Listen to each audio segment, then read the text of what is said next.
नमस्कार, news 8 India में आपका स्वागत है। सत्ता से लेकर समाज तक, सांसद से लेकर सड़क तक, खेल से लेकर खेत तक, अपराध से लेकर अराजकता तक, खबरों को देखने के लिए देखते रहिए न्यूज 8 इंडिया।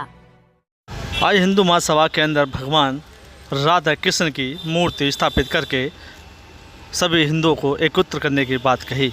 वहीं अखिल भारतीय हिंदू महासभा के राष्ट्रीय अध्यक्ष मुन्ना शर्मा ने कहा कि हिंदुस्तान है और आने वाले समय में हिंदू राष्ट्र बनाने के लिए हमने प्रयास जारी कर रखा है।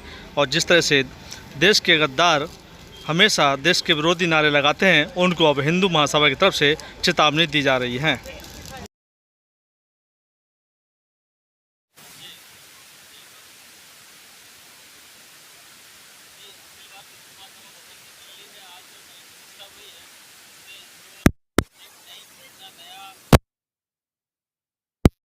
राधे रानी की कृपा से हिंदू जो है वो आज देखिए कि हिंदू सक्षम हो रहा है और तीसरी बार जो है एक हिंदूवादी सरकार वो फिर से बनी है। सर, आपको लगता है कि जिस तरीके से 240 सांसद भाजपा के रहते हैं, वहीं उन्हीं के सामने जय फिलिस्तीन बोला जाता है, उन्हीं के सामने हिंदुओं को हिंसक बताया जाता है। लगता नहीं जो वर्तमान के जो सांसद चुनकर आया उन्होंने प्रतिकार करना चाहिए, जोश खरोशी के साथ उनको सबक सिखाना चाहिए। देखिए, मैंने तो ये कहा कि हिंदूवादी सरकार, लेकिन वास्तव में आज यदि कहा जाए तो जो भारत है या जो हिंदू है वो नेतृत्व विहीन हो चुका है और इनके जो कार्य है वास्तव में देखा जाए तो ये बड़े ही हिंदू विरोधी कार्य कर रहे हैं और इनके जो कार्य है वो हिंदुओं को इतनी क्षति पहुंचा रहे हैं कि जिसका वर्णन नहीं किया जा सकता।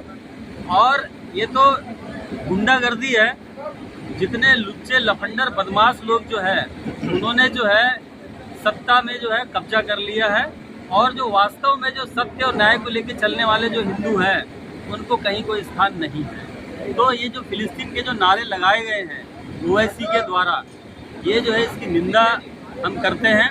और फिलिस्तीन को पहले भी ये जो प्रधानमंत्री मोदी जी है इन्होंने भी सहायता दी है। तो जिस प्रकार से संसद में उनके ऊपर कार्रवाई होनी चाहिए कि उन्होंने फिलिस्तीन के नारे क्यों लगाए, ये भाजपा को मुद्दा बनाकर इसके लिए एक कड़ा आंदोलन करना चाहिए, कड़ा रुख अपनाना चाहिए। लेकिन ये सिर्फ बयानबाजी करते हैं और जमीनी स्तर पर कोई कार्य नहीं करते हिंदुओं के लिए। देशवासियों से शांति की कामना हम लोग करते हैं। शांति की कामना से हम तो हिंदू जोड़ने की बात करते हैं अखिल भारत हिंदू महासभा, और वहीं पार्लियामेंट के अंदर फिलिस्तीन जय हो, हिंदू हिंसावादी है, ऐसे बयान देखने को मिल रहे हैं। क्या कहेंगे, क्या राहुल गांधी और ओवैसी को पूरे देश से माफी मांगनी चाहिए? इसमें अखिल भारत हिंदू महासभा क्या कहता है? सबसे पहले तो बात है कि आज ये भारत अगर इस बात को, तो इसके लिए हम शर्म से पानी है। और ओवैसी का ये मानसिक दिवालियापन की निशानी है। आज हम पूरे देशवासियों को ये बताना चाहेंगे कि अंग्रेज तो चले गए अपने देश से, लेकिन जिस पार्टी से राहुल गांधी आते हैं वो भी एक अंग्रेज का स्थापना की हुई पार्टी है जिसका नाम था ह्यूम।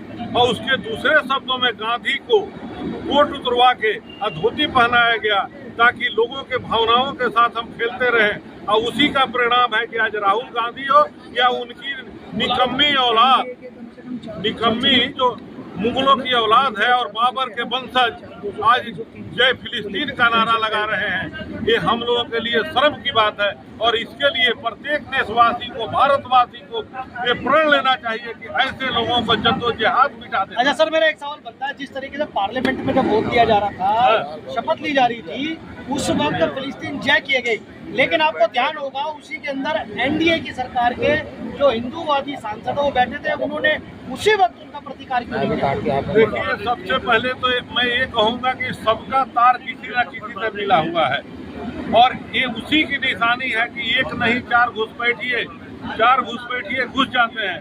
और इसके लिए तो पूरे देश में इनके पुतले को लेकर घूम रहे हैं, जिनको जूता मारना चाहिए, इनको जूता मारना चाहिए, जहाँ मिले वहीं से इनको खदेड़ना चाहिए, जो कि असम में लोगों ने किया। कि गो बैक के नारे लगे, अभी तो गो बैक के नारे लगे। हम तो बोलेंगे कि इनको जितना जल्दी इटली पहुंचा दिया जाए, ये अपने से चले जाए, उसी दिन भारत का सबसे बड़ा मतलब आजादी का सपना हम रखें। आज प्राण प्रतिष्ठा की है। श्री कृष्ण भगवान और राधे रानी। नमस्कार, न्यूज 8 इंडिया में आपका स्वागत है। सत्ता से लेकर समाज तक, सांसद से लेकर सड़क तक, खेल से लेकर खेत तक, अपराध से लेकर अराजकता तक, खबरों को देखने के लिए देखते रहिए न्यूज 8 इंडिया।